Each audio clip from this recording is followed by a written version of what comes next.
माँ तो माँ होती है, रुला देने वाली एक हिंदी कहानी। हेलो माँ, मैं राजू बोल रहा हूँ। कैसी हो माँ? मैं ठीक हूँ बेटे, ये बताओ तुम और बहू दोनों कैसे हो? हम दोनों ठीक है। माँ आपकी बहुत याद आती है। अच्छा सुनो माँ, मैं अगले महीने इंडिया आ रहा हूँ तुम्हें लेने।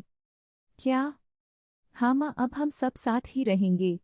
आशा कह रही थी माजी को अमेरिका ले आओ, वहाँ अकेली बहुत परेशान हो रही होंगी। हेलो, सुन रही हो माँ?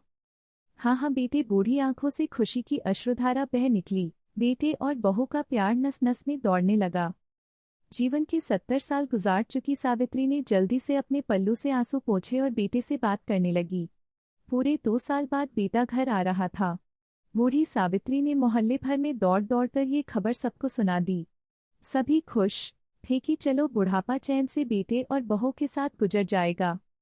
राजू अकेला आया था। उसने कहा कि माँ, हमें जल्दी ही वापस जाना है, इसलिए जो भी रुपया पैसा किसी से लेना है वो लेकर रख लो और तब तक मैं किसी प्रॉपर्टी डीलर से मकान की बात करता हूँ। मकान? माँ ने पूछा। हाँ माँ, अब ये मकान बेचना पड़ेगा वरना कौन इसकी देखभाल करेगा। हम सब तो अब अमेरिका में ही रहेंगे। बूढ़ी आंखों ने मकान के कोने कोने को ऐसे निहारा जैसे किसी अबोध बच्चे को सहला रही हो। आनन फानन और औने पौने दाम में राजू ने मकान बेच दिया। सावित्री देवी ने वो जरूरी सामान समेटा जिससे उनको बहुत ज्यादा लगाव था। राजू टैक्सी मंगवा चुका था। एयरपोर्ट पहुंचकर राजू ने कहा, माँ तुम यहाँ बैठो, मैं अंदर जाकर सामान की जांच और बोर्डिंग और वीजा का काम निपटा लेता हूँ। ठीक है बेटे। सावित्री देवी वही पास की बेंच पर बैठ गई। काफी समय बीत चुका था। बाहर बैठी सावित्री देवी बार बार उस दरवाजे की तरफ देख रही थी जिसमें राजू गया था, लेकिन अभी तक बाहर नहीं आया। शायद अंदर बहुत भीड़ होगी सोचकर बूढ़ी आंखें फिर से टकटकी लगाए देखने लगती। अंधेरा हो चुका था।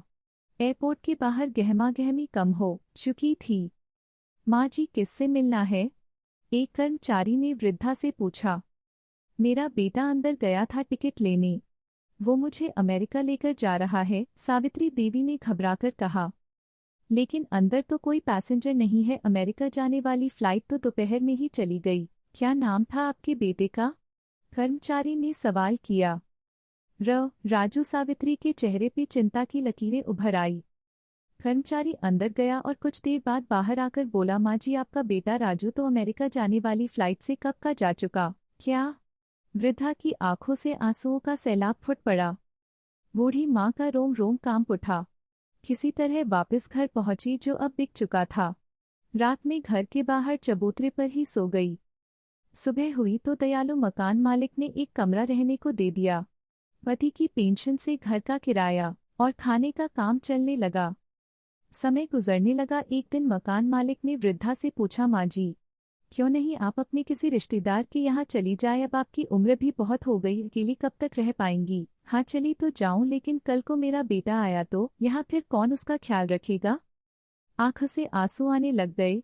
विनती, माँ बाप का दिल कभी मत दुखाना।